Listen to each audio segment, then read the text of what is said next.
พี่น้องซ้ำหลังพี่น้าเขาดัดมาน้องก็อำทางเลยเป็นยาถึงมายังในเขาพี่น้องสำนั้นย่นกว่างเลยย่นตัวน้องก็หันถึงว่า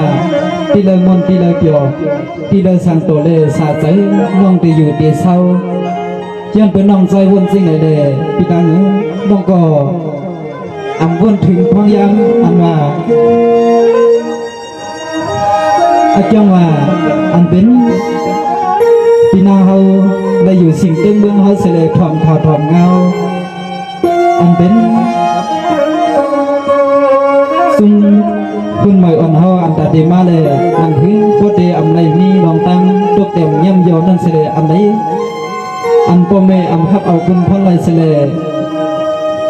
อันเป็นจะเสียห้องไรคำทุกคำหยับหับเอาลองเมาลองนักเสียงกาวนปลาตัดได้เลี้ยงดูเลี้ยงลงตรงป่วยนังหึซื้อลูกอ่อนมุ่งขึ้นใหญ่เข้ามาปกติมีลองตั้งหูตั้งหัวนั่นไหนน้องก่อนลุ่นพ้นถึงสิ่งใดเลยพี่นางสมนานน้องก็พอถึงสิ่งเบื้องบนเสด็จก็ถามว่าลงบนลองเจอเต็มตัวเลยตอนเขาพี่น้องอันไหนไม่ลองอยากฝึกสิ่งเห็นอาเกี่ยวมาพี่นาง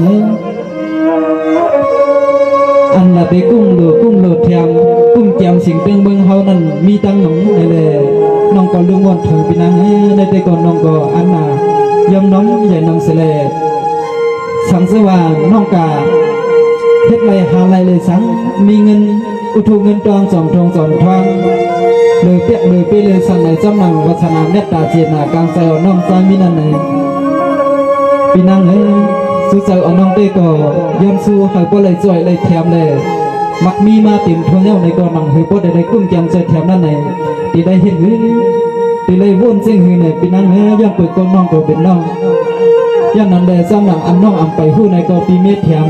จำหนังอันน้องไปแดมในก็ปีเมฆเสียงเมฆช่วยวุ่นด้วยเหตุลัดในหนังเฮาปีในน้องสังโปเดียมมีลองตามท่องคำเสลอำเลยผันระยานกันกับ13กองกันเลยดีๆงามๆนั่นเลยน้องก็มุมมองปีนั้นหลับอยู่เปียเดี๋ยวน้องเป็นว่าลักอยู่ในวันในเมืองในมี1 ปีลักเลวันเล่าเมืองในมี1 ต่าง3 ควายน้องสายผู้ดีมาเจอใหญ่ก็เป็นปีนางหลักนี้น้องเขาติมมือเล็กตัวใหญ่มาในหูเห็นอันวันนั้นก็ปีนางย่ำเลยสอนมาทำเลยเห็นมาลีกันวันนั้นก็เมื่อเป็นขึ้นกับดันเฮเลปีนางย่ำมอลูมออ่านน้องพี่นางก็อยู่วันนอกจับเทิงเสลเฮ็ดกินให้ใส่กินส่วนคนตักเลยเว้ยพอดีมาวันนั้นด้วยน้องเก่าบันเลียเพียนเมืองเปิ่นมักมีรีเปลี่ยนเมืองเปิ่นกันเย็นเสื้อสากตามเมืองเขาเนี่ยอยู่พุ่นเป่าบันเลยก่อใส่ลีวันนั้นน้องเตรียมการไปปีเนี่ยเตรียมการไปมักมีอำทางหังเอ็ดอำทางหังสวนอำทางหังก้าหังไข่เมืองเปิ่นดีว่าก้ากุนก้าไข่นอกเมืองในก็เมื่อนางน้องเก่าในมาหูมาหันในเอาน้องพอซื้อขันมันมือได้เป็นเมียวหนึ่งขายย่อยเลยมือซื้อเทียมมือผูกซ้ำเป็นเมียวหนึ่งดีว่าการก้าขันไข่ก็ปีนังหมอเฮ็ดน้องหาไข่กินอันเลยเฮ็ดออกมาในกินในมือในส่วนในนาใจวันซึ่งในพูดก่อวันเลยวันนั้นที่ให้พี่น้องสั่งสอนน้องเก่าอันเลยกว่าผู้หันมาเมืองเปื่อนในน้องได้ก็เป็นนางยกย้อนปีพูดดีอยู่เฮาพี่น้องอยู่ก็ตีก็เมืองเสลมาพบกันเมื่อวันในกะขันน้ำนักดอนเฮาพี่น้องเลยมาพบงานกันในแพทย์บ่มไรน้องคุยกันในเจริญพี่น้องในปีวันสาวมือนานวันนั้นเองปีก็วันอะไรเอาน้อง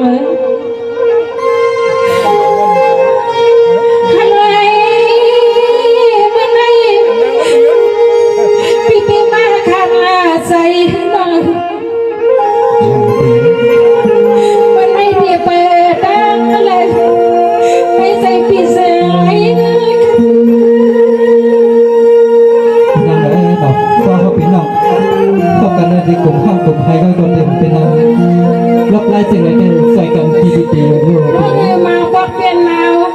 เป็นวันไม่กัดห้ามเปเมื่อน้อยน้องใส่เปียกเล่เมื่อเป็นนันเถื่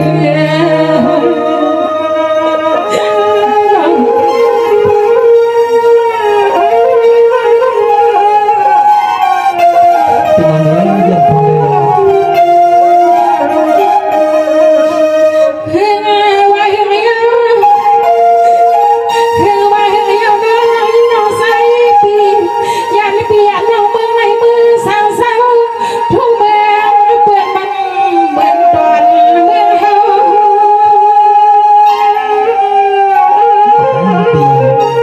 น้องใจก่อนส้มนางอันปีนางรับมาตั้งแต่น้องปองใจเอาก็ว่าปีนาง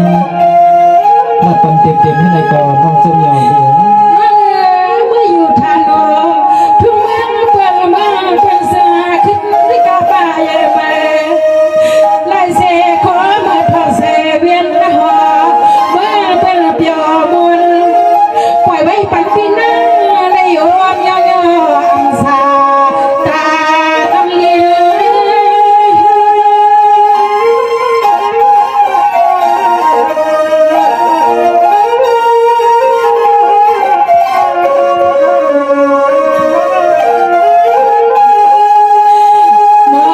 น้องยิงน้องใส่เปียนออันตัวลาปะไลมาที่ไหนก็เข็นความเมือง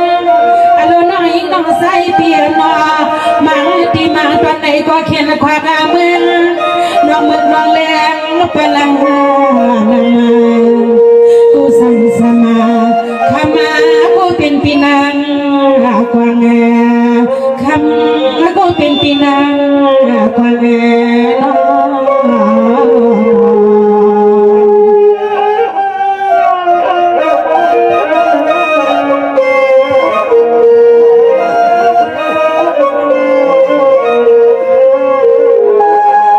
สมัยในดีน้อยยังจำบ้างแหละน้องปีเมื่ออยู่เมืองเปื่อยอซาที่สานอนเปียมาเป้าเมืองไอ้ข้ามานาสุกยาบาไม่โอ้สาสุปีสุนโมนางมีให้สิไปเมืองเส้นตานาผัดว่าเมืองเปื่อนพี่มาเมืองเปื่อนสาพี่มา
ลี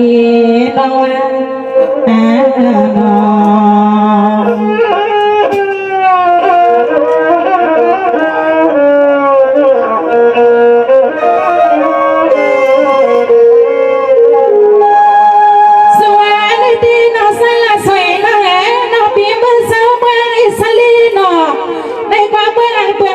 เสกังพี่ไก่ลงไก่ลางอโลตั้งลีเลยทัดสางเสียนสาพี่สาวน้องสาตาน้องอำไม้รอมาด้วยเสียเมืองส่วนเมืองนาเมื่อลาสปาเพื่อนที่ให้รอส่วนน้อง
ปีนาได้มาปนอนลาเดิม